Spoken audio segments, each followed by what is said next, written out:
Friendship ঘোরা শেষ, আমরা এখন চলে যাব। পাশে টিকটক করতেছে ওই যে ভাইরা, টিকটক করতেছে।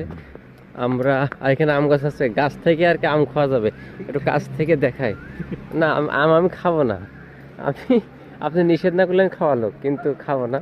এই যে এদিকে আম অনেক বড় হয়ে গেছে, আরে আম দেখে বোঝা যাচ্ছে খুব টক। আপনি দেখি আম বিশেষজ্ঞ। হ্যাঁ হ্যাঁ, এই আম টক বোঝাই যাচ্ছে। আর ওই জাম পেয়ে গেছে, মানে এসরে ফাঁকা জামগুলো। আর এখানে একটা দারুণ একটা সময় পার করলাম আমরা। এখন আর কি বের হয়ে যাবো। হুজুর ভাই বের হয়ে যাচ্ছে, আমরাও বের হয়ে যাব। এবার এবার এবার কই যাব? হ্যাঁ, এবার আমরা বালাসি ঘাটে যাব, বুঝছে? বালাসি ঘাটে যাব। হয়েছে ভাইয়া? হ্যাঁ হ্যাঁ হয়েছে। এই যে ভাই আমাদের ঝিনাইদহ জেলা নাকি চেনে, এবার কিন্তু অবশ্যই যাবেন, ঠিক আছে? যাবো ইনশাআল্লাহ। আর আপনার নাম কি? নাম শাহানুর। শানুর। বলেন আমি গাইবান্ধাকে ভালোবাসি। গায়নদাকে ভালোবাসি। একটু জোরে বলেন যে আমি গাইবান্ধাকে ভালোবাসি। গায়নদাকে ভালোবাসি। ঠিক আছে, ধন্যবাদ। আমরা গাইবান্ধার লোক। এই যে ঠিক আছে, অবশ্যই অবশ্যই অবশ্যই নিজে আসতে। তো এলাকার মানুষ সবাই খুবই সহজ সরল, সবাই ভালো, মানে মনে কোনো রং নেই বা কোনো খুঁত নেই। আমাদের জেলা মানুষের যে ভিতরে একটা যে শয়তানি ভাব, সে জিনিসটা এখানে নেই। আমি ওপেনে বলতে পারি, যে খারাপ সে খারাপ, যে ভালো সে ভালো। এই কারণে মূলত আমার সারা দেশে ঘোরা, যে মানুষকে চিনবো, মানুষের কাছ থেকে গল্প শুনবো, পাশ থেকে তার গল্প, তার ঐতিহ্য, এগুলো দেখবো। তো আমাদের ফ্রেন্ডশিপ সেন্টার ঘোরা শেষ, এখন যাব বালাসি ঘাট, যেটা গাইবান্ধা জেলার জন্য খুবই আর কি গুরুত্বপূর্ণ এবং সবার কি পরিচিত। আমরা এই যে এই রাস্তা দিয়ে যাচ্ছি, আর ভাই গাড়ি চালাচ্ছে। সেই ফুল ছড়ি সে বিখ্যাত বালাসি ঘাটে চলে এসেছে, এখানে মানুষ সব পার হচ্ছে। ও রে, একটু সাইড দিন, আমরা যাই। ও রে সুন্দর, সবার কি ওই পাশ থেকে আসছে না? ওই ও রে, নদীর পাশে যাওয়া যায়, কিন্তু এখন তো যাওয়ার সময় নেই, আগে আসলে যাওয়া যেত। আসলে একটু যাই। আর এতে ধারে সব ভুট্টা গাছ লাগায় রাখছে। এসব গাছ কেটে আনছে কই থেকে? কোনগুলো? এই যে সব মাথায় কেটে, মাথায় করে যে ওইসব নিয়ে আসছে।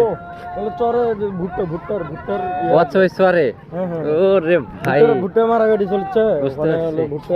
আর এটা হচ্ছে টার্মিনাল, ভিতরে টার্মিনাল, কিন্তু যাওয়ার কোনো উপায় নাই। অসাল হয়ে গেছে। বাহ, এটা হচ্ছে ব্রহ্মপুত্র নদী। এই সেই ব্রহ্মপুত্র নদী, যে কিনা যমুনা নদীর সাথে মিলিত হয়ে চলে গেছে পদ্মা সেতু হয়ে বঙ্গোপসাগরে। এখন এই যে নদীর তীরে আমরা চা খাচ্ছি, গরুর দুধের চা, এই স্বাদ।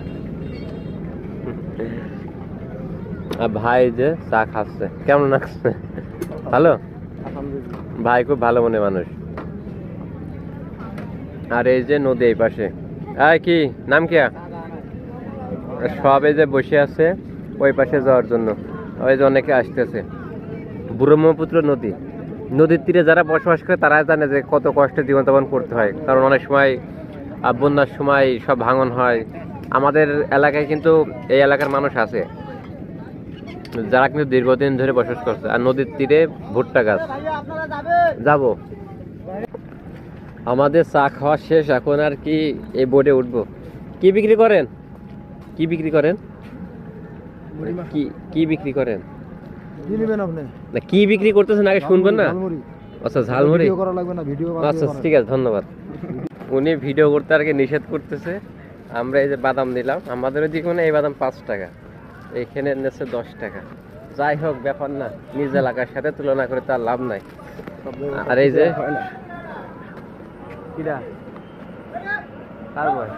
তাও তো ভালো। আমরা এই যে এখন উঠতেছি, এই নদী সাঁতরিয়ে পাড়ি দিতে পারবো না? না, স্রোত বেশি। আচ্ছা, প্রচুর স্রোত। ও রে, দারুণ একটা জায়গা। ও রে, এখানে এই যে নামাজ পড়ানো হচ্ছে। কি ভাই ভালো? ওইদিকে যাওয়া যাবে?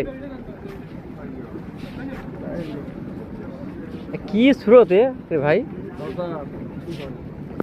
আমরা এই যে চা খাওয়ার পরে এখন এই যে নদীর পাড়ে বসে বসে বাদাম খাচ্ছি। ভাই দেখছে আমার, আমি খাচ্ছি, এই আর কি। আর একটা কথা বলি, প্রথম ভিডিও করতে যে আর কি রেকর্ড না করে আর কি কথা বলতেছি বন বন করে। আর এই যে সবাই আর কি আর তীরে বসে আছে, ওই পাড় থেকে আসতেছে আবার এই পাশে এসে থাকতেছে।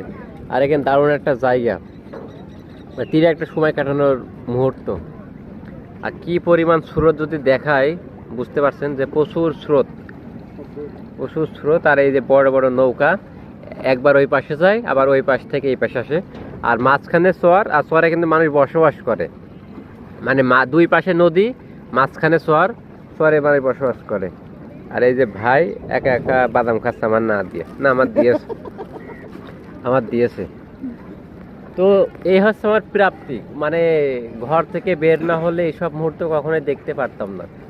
আর যার কারণে হয়তো আমাকে বাসা থেকে বের হতে হয়েছে টাকা ছাড়া 65 জেলা ভ্রমণে, এই আর কি। তা আল্লাহর কাছে হাজার শুকরিয়া যে আমি এত সুন্দর মুহূর্ত উপভোগ করতেছি এইসব মানুষের সহযোগিতায়।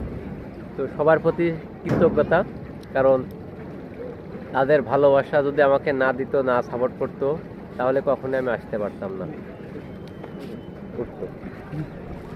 তো আজকে আমরা এখানে শেষ করছি, এখন চলে যাব বাসাতে।